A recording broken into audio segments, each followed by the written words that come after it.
Now a very important topic in electrochemistry, which is the Daniell cell. Now in lecture 3 I have introduced you with the irreversible cell, that is the simple voltaic cell. Now this is the improvised version of electrochemical cell, and it is the first stable cell with a steady current supply and that has no limitations that was observed in the simple voltaic cell. So to construct Daniell cell, you need two separate chambers. In the left chamber, we place a zinc rod, and which is partially dipped in 1.0 molar aqueous solution of ZnSO4. You may also take any other concentrations that is going to change the voltage of this cell.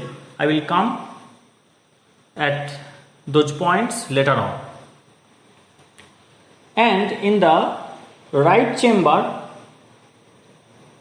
we have a copper rod partially dipped in 1.0 molar aqueous solution of copper sulfate. So zinc rod dipped in ZnSO4 solution and copper rod dipped in copper sulfate solution. And these two cells are connected with a U-tube, not with that U-tube that you are accustomed with. It is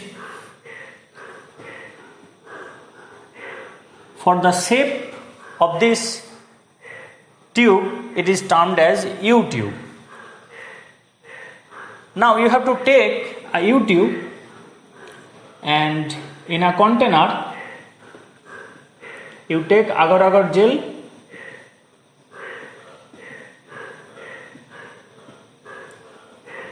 you heat it with the help of a burner. The container is placed on a stand and you add to it sufficient amount of KCl or KNO3 or NH4NO3. You have not many options left. Only certain electrolytes are allowed. The reason is that the electrolyte must have the cationic mobility and anionic mobility almost identical. That is, only those electrolytes will be allowed whose corresponding to that electrolyte, the mobility, the ionic mobility for the cation must be identical to that of the ionic mobility of anion. So those electrolytes which have their cationic mobility almost identical to that of anionic mobility can be used. Not only that, another crucial criteria is it must be inert with respect to the reaction that is occurring within the two half cells. That is, it must not interfere in the cell reaction which is spontaneously occurring to give you electric current in the external circuit. So you take agar-agar gel, you put here KCl or KNO3 or NH4NO3 in sufficient amount to get a saturated solution. It will be in liquid form. Now when the mixing is thorough, you pour it in this U-tube and let it cool. When it cools, it converts to a gel. So when you invert it, it will not fall. So that is a beautiful technique. And you put this U-tube in an inverted position, having the gel in the within it, and you have K plus here and Cl minus here. Now within this gel, this K plus and Cl minus can move, and they can move with equal speed. This is the most beautiful property of KCl within the gel. Now when we dip a zinc rod in a ZnSO4 solution, what will happen? When we put a metal rod in a solution containing its own ions, that is, we put metal rod, say M, and this solution contain its own ions Mn plus, what will happen? We will have this reaction and also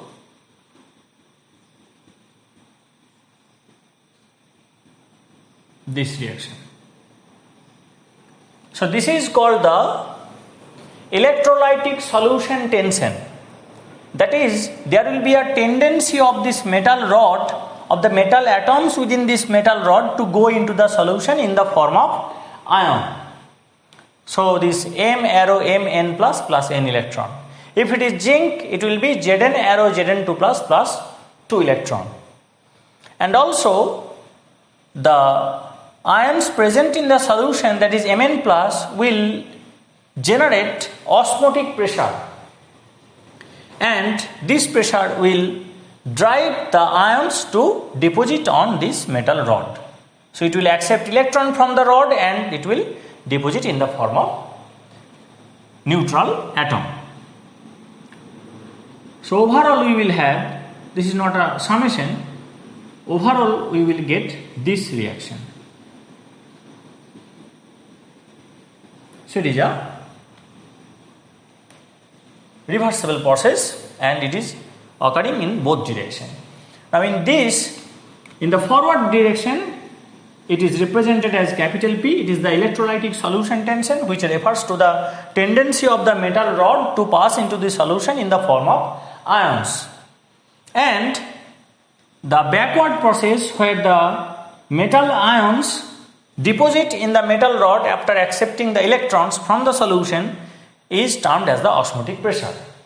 So this is the electrolytic solution tension, this capital P, and this is the osmotic pressure. Now for zinc rod dipped in Zn2 plus solution, this is the representation of the half cell.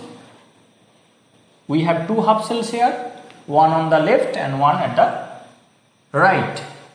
So this half cell will have this reaction to be like Zn reversible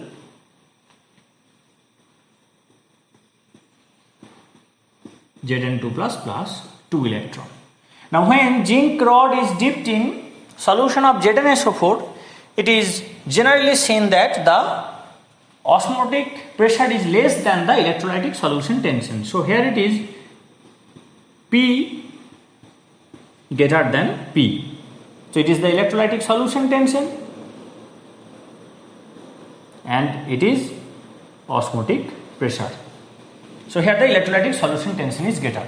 Now you see one thing, the osmotic pressure is a function of the concentration of ions in the solution, and the formula is pi equals to CRT. So it is a direct function of concentration. So with increase in the concentration of Zn2 plus, the osmotic pressure will increase. So it is not the case that it will remain greater than forever.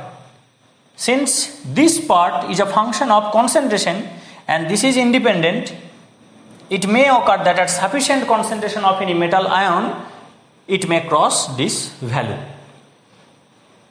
But generally, in case of highly electropositive metal, we have the electrolytic solution tension to be greater than the osmotic pressure, and this is the result with zinc rod when dipped in ZnSO4 solution. So you see this forward reaction occurs at a greater rate in greater extent than this backward rate. So if it happens that the forward rate occurs, say for example 20 steps and the backward reaction occurs 10 steps and it comes to equilibrium, then what will happen? There is a net conversion of Zn atom to Zn2 plus ion, and if you take this forward to be 20 and this backward to be 10, so you will get 10 Zn atom to be converted to Zn2 plus 10 Zn2 plus ion, and you have 20 electrons. And where you will find that electrons? You will find that electron in the rod. So this rod will get negatively charged. So this is the reason why it is negatively charged. And since the net reaction is like Zn arrow Zn2 plus 2 electron, since the forward is greater than the backward, so the net reaction will be in the forward direction. It is solid, it is aqua, we will refer to as the oxidation. And if it is oxidation, then it will be anode. So the left chamber is negatively charged and it is anode, since this is the oxidation half cell and here oxidation is taking place. Now this rod is negatively charged. So what will happen here? Some atoms are passing into the solution in the form of Zn2 plus ion. So there are atoms here, there are electrons here. So we have negatively charged, zinc rod. So we have electrons here. These are not electrons, these are the shades which represent aqueous solution. And so this negative charge will attract Zn2 plus ion to its proximity and it will form a layer. So this is a layer of negative charge and this is a layer of positive charge. So we get a electrical double layer having opposite charge. So this will develop the potential of this electrode. The difference in this potential will act as the electrode potential and it will refer the tendency of this electrode to donate electron. So from this electrical double layer, from the establishment of this electrical double layer, we get the electrode potential for zinc, and for this zinc develops an oxidation potential or reduction potential wherever it the convention, and it will ultimately give you current when connected to another half cell. Now for the copper 2 plus system, what will happen? Here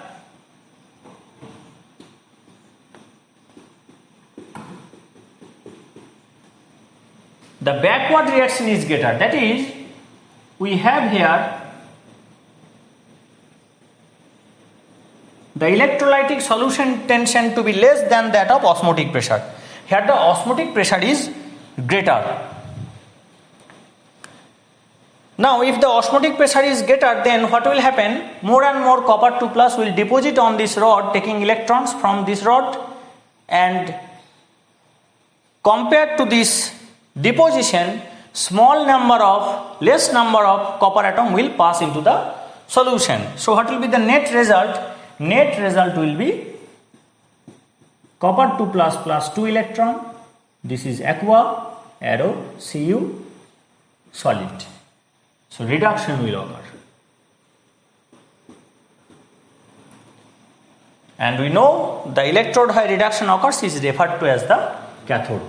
So copper rod will act as cathode here. Now, since greater number of copper 2 plus ions and net number of copper 2 plus ion deposit on this rod, what will happen? it will get shortage of electrons since it absorbs electron to become neutral. So we get a positively charged electrode. So cathode is positively charged. Now the sulfate, what will happen here? We get this positive charge in the form of layer within the rod, and it will attract the sulfate ions to its proximity so that it forms a layer. And again we have an electrical double layer, the difference in potential of which will act as the electrode potential of this electrode. So we have a voltage here, we have a voltage here, and when it is connected through a conducting wire externally, we make the external circuit closed by switching on this key. Then we see current flows from cathode to anode. This is the flow of current, and electron flows from anode to cathode. And if we have a galvanometer here, a voltmeter, then we can measure the voltage of this cell. It is generally found that for such concentration, the voltage for this cell is to be, the EMF of this cell is found to be near about 1.1 volt. This is the difference in potential in these two electrodes, that is giving us a steady current having voltage 1.1 volt. Now, if there was no salt bridge, what would have happened?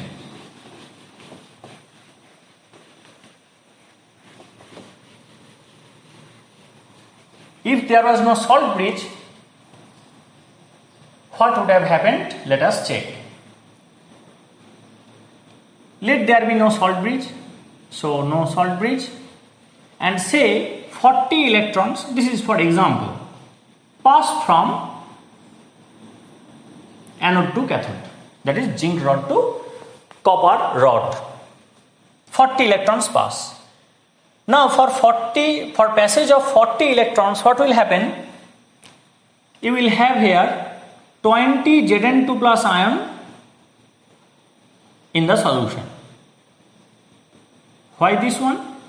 One Zn atom when pass into the solution in form of Zn2 plus, it releases 2 electrons.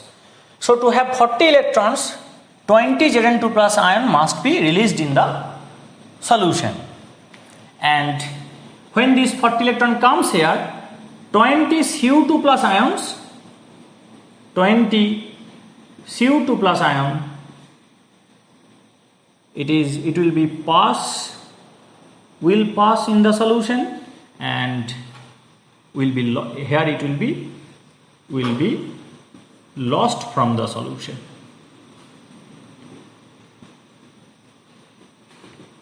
Now zinc atom loses electron. One zinc atom loses 2 electrons. So to give 40 electrons, 20 Zn atom must pass into the solution in the form of Zn2 plus ion. So we have 20 Zn2 plus. We have 20 Zn2 plus extra ions in this solution. Remember it is extra. The zinc sulfate that was present initially was electrically neutral, and when the cell is running, when it is externally closed, reaction is running, we have additional Zn2 plus ions here. And in the right chamber, that is in the reduction chamber, these 40 electrons are taken up by copper 2 plus ion present in the solution, and 20 Cu2 plus ions will be lost from the solution and it will deposit in the electrode, copper electrode, that is cathode. So initially it was electrically neutral, but 20 copper 2 plus has been lost from the solution, so we have extra 20 SO4 2 minus. So here it will be 40 plus and here it will be 40 minus. This will be the charge of the two solution. So as time pass, we have electrons passing from anode to cathode and electricity from cathode to anode. but it is not internally connected by this salt bridge.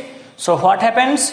Zn2 plus accumulates here in extra and sulfate becomes extra due to passing of copper 2 plus ions.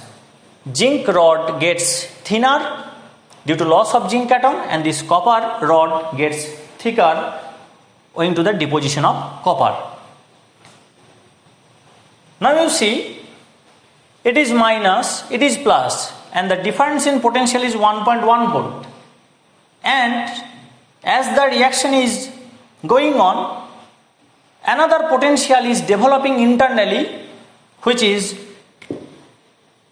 here plus due to this extra Zn2 plus ion, and here it is minus, which is due to the excess sulfate ion, which are not getting neutralized in any way.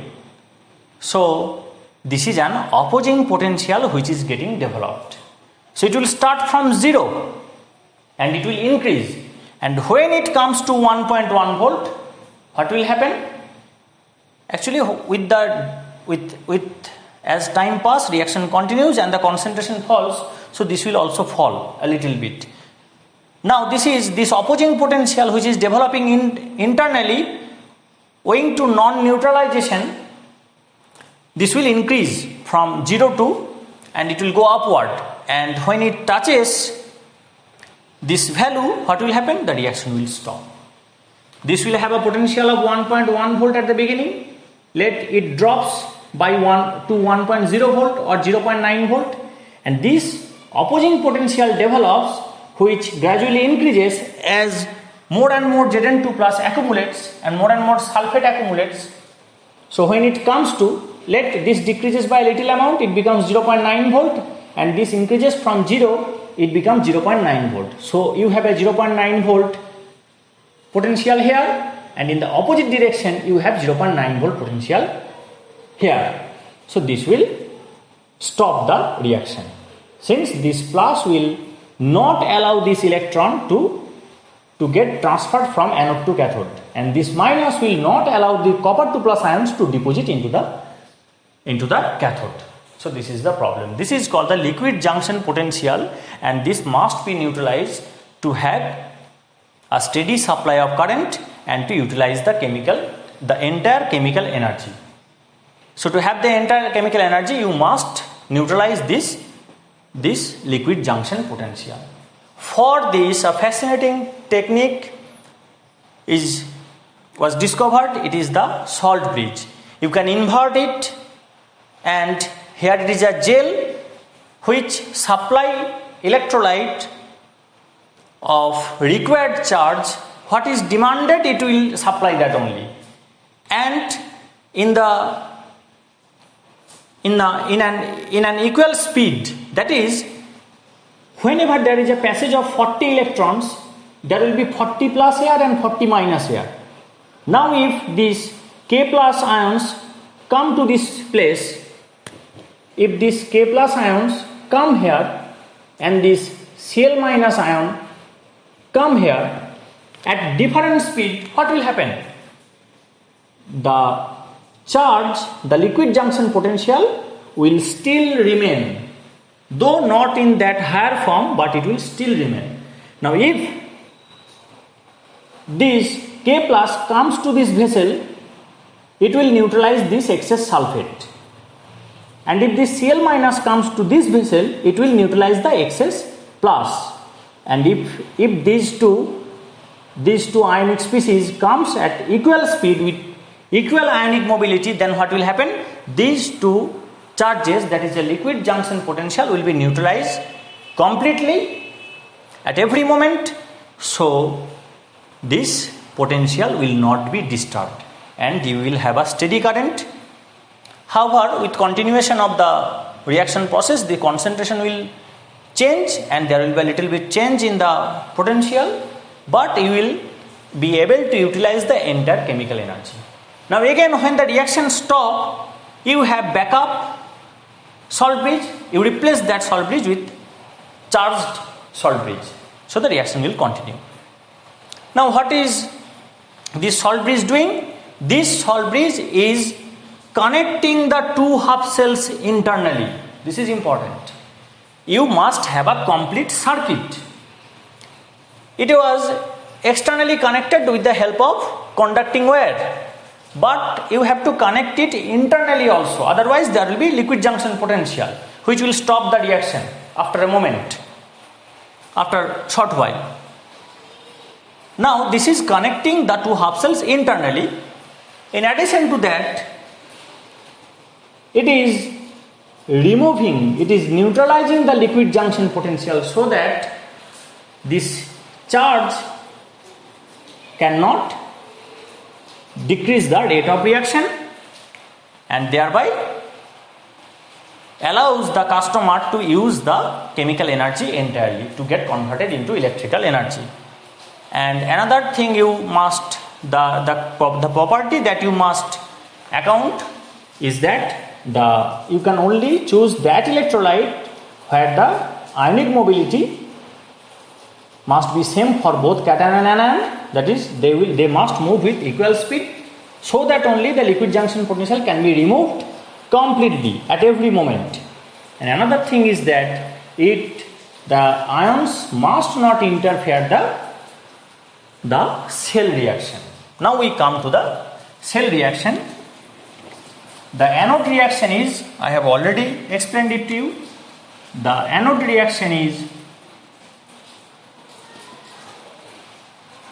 Zn arrow, Zn2 plus 2 electron, so it is the oxidation process, and the cathode reaction is copper 2 plus 2 electron arrow copper. Reduction occurs at the cathode. So the cell reaction, which is a combination of both the half cells, this is the oxidation half cell and this is the reduction half cell, and the reaction occurring in the oxidation half cell is this one, and the reaction occurring in the reduction half cell is this one. So you have to add this, so it will give you Zn plus Cu2 plus arrow, Zn2 plus Cu. Now you see, if you put this zinc rod in copper sulfate solution directly, this reaction will occur. So zinc will pass into the solution and there will be deposition of metallic copper on zinc. Now I have told you in the first lecture that we will use a technique so that such redox reaction occur in a way that it transfers the electrons not directly to the other reactant. It does it but with the help of external wire, so that we can utilize the electrical energy. We can utilize the chemical energy in the form of electrical energy. So this is the cell reaction. Now in the future lectures I will show you how this voltage comes and how this voltage depends on various factors.